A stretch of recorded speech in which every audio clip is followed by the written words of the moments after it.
Do you want another sandwich? Are you joking? I've had enough bread to last me into next week. I know, right? Sometimes. Do you get the impression that as soon as we kind of figure out what's going on with Jesus, he pulls another shocker out of the bag, like when he sent us ahead of him to start doing the same healings that he'd been doing. Do you remember the look on Matthew's face? I know. I thought he was going to throw up or something. And then zealous Simon were like, bring it on, let's take on the world. And the Thunder lads were all like, this is what we signed up for, lads. And then there's other times when it's really nothing like what we signed up for. Like when he's talking to the religious leaders about stuff. I'm hanging around in the background giving him that look. What look? You know the look. We all give it to him. It's like, Jesus, don't push this too far with these fellas. They totally have the power to shut this whole thing down. Maybe that's what he wants, though. What, trouble? No. Maybe he wants it all to come to a head. Yeah.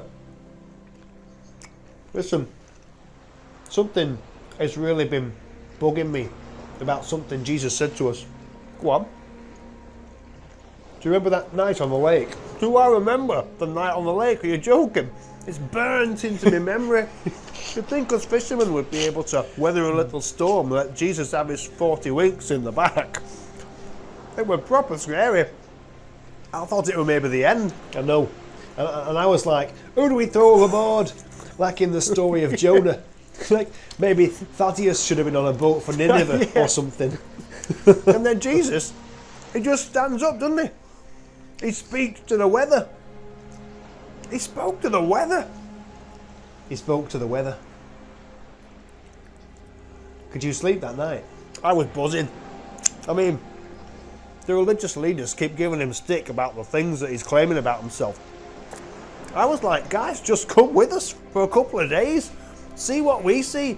It'll blow your mind. Normal people just don't speak to the weather and have it do what they say.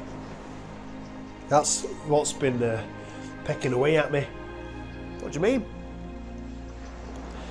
Jesus, he says to us all, right, where was your faith? I know. It made me feel like, I don't know, made me feel like I should have had more trust in Jesus. That's what I thought too, but now I'm not so sure. What do you mean? What do you think he meant? So the sandwich thing yesterday, another mind-blowing moment. It's like Jesus is mucking about with the laws of nature more and more. You cannot feed a huge number of people, thousands of people who were there with one pack-up. But it happened. So what's that got to do with Jesus calming the storm? Well, he asked us the same thing at the same time, you know. We said to him, there isn't enough food. And what did he say? Can you remember? Well, yeah, he said, you do it. You feed them. That's right. Us. So what are you thinking? Well, I don't know. I'm trying to get my head around it. Every time I think I'm there, it's like my understanding of who I am. Or maybe it's supposed to be my understanding of who I think I am.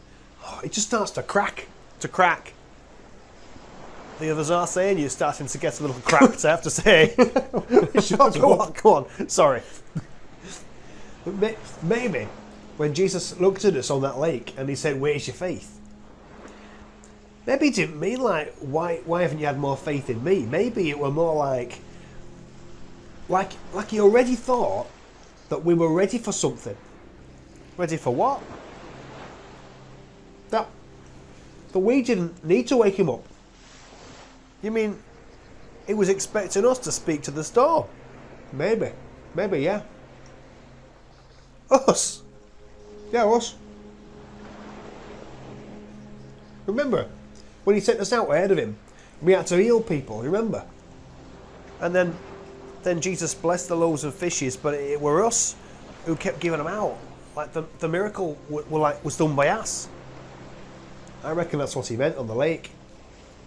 What he meant by it was more like, why didn't you try? Or maybe like what? I don't know, maybe. Go on.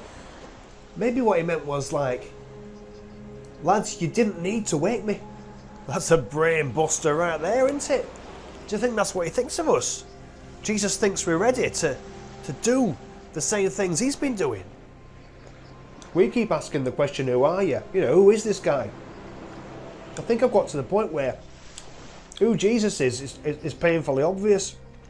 Now I've got a tougher question to ask. Who am I? We keep seeing ourselves as like there's no one fishermen from this nowhere place in the north of like a nowhere part of God's country, but you know, the way he speaks to us, the way he treats us, it is like we belong to a royal family sometimes. Yeah. Maybe what Jesus knows about what it means to be human is much more than we think it is. So, are you going to ask him about it? Maybe. Not right now, though. I'll let it percolate a little bit more before something stupid comes out. I don't want to show myself to be absolute dimwit. I wouldn't worry about that. Everyone knows that about you. Oh, thanks a lot. Just keeping you humble, Peter. Just keeping you humble. I'm going to feed you more bread while you sleep. No. I take it back. I don't want more bread.